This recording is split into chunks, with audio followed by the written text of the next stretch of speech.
Moi, la gloire au Seigneur, donc on est dans un endroit particulier, c'est pas forcément un endroit biblique, mais comme on est en Grèce et qu'on est sur le trajet, donc on s'est arrêté dans cet endroit. Alors cet endroit, c'est quoi? Ça s'appelle les Thermopyles. Les Thermopyles, ça signifie les portes chaudes.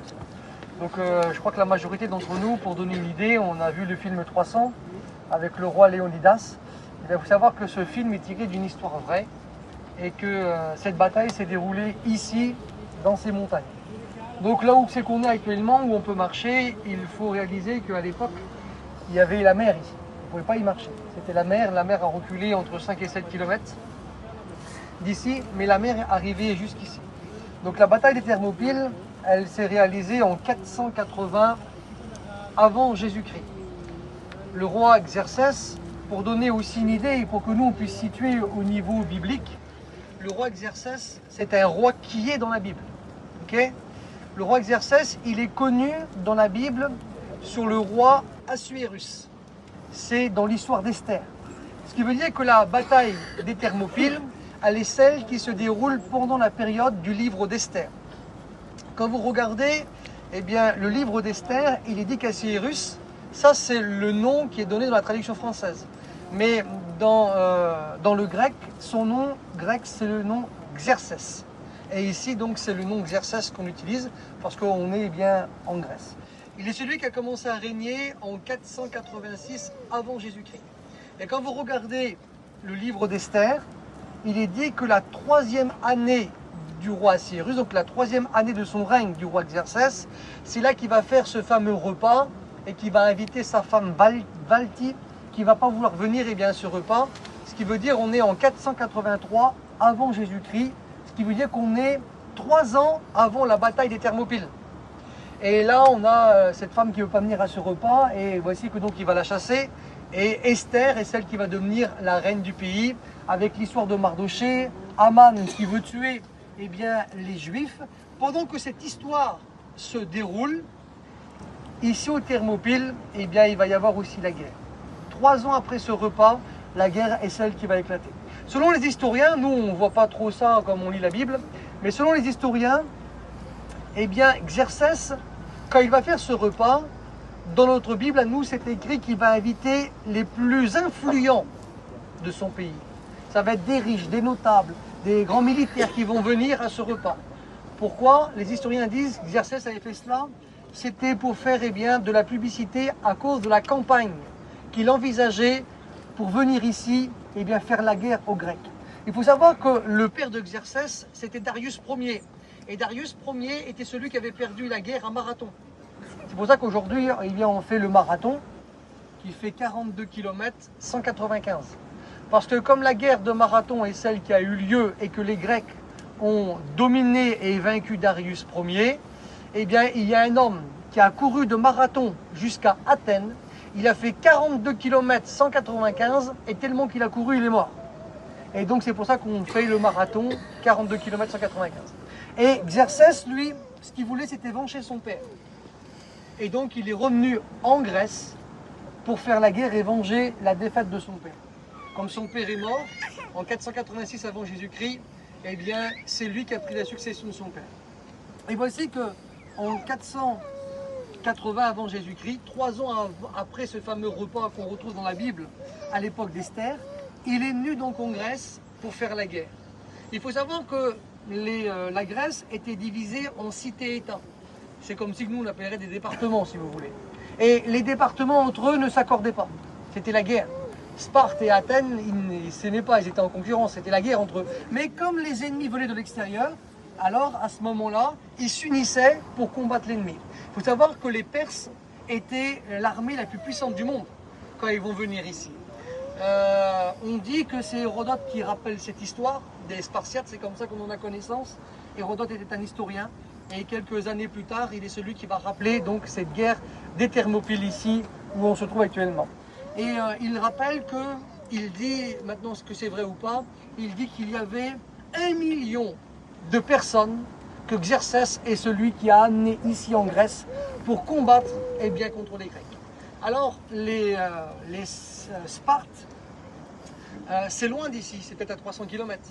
Mais ils sont venus, les Spartiates, ici, Et ils ont choisi les Thermopyles parce que dans les montagnes ici, donc ici c'est la mer où c'est qu'on est actuellement, mais dans ces montagnes ici, il y avait un passage. Et c'était un passage étroit. Et les gens de la Grèce le connaissaient. Et ils savaient qu'ils étaient dans un nombre inférieur. Mais que ce passage est tellement étroit et que si on bloquait ce passage, même s'ils sont des milliers, eh bien, ils ne peuvent pas rentrer des milliers ensemble.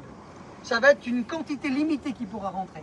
Alors, les Spartiates sont venus ici pour donner un coup de main avec les Athéniens, mais les Spartiates sont renommés dans la Grèce comme étant les guerriers les plus solides et les meilleurs guerriers de toute la Grèce. L'histoire rapporte qu'ils étaient élevés par leur famille jusqu'à l'âge de 7 ans. À 7 ans, on les mettait dans des casernes pour apprendre le maniement des armes, apprendre à se battre, à survivre. Et s'il avait une malformation, il était jeté d'une montagne de Sparte. Et les enfants mouraient. Du mont, son nom m'échappe, mais peu importe. Et donc ils étaient là et ils étaient mis à mort.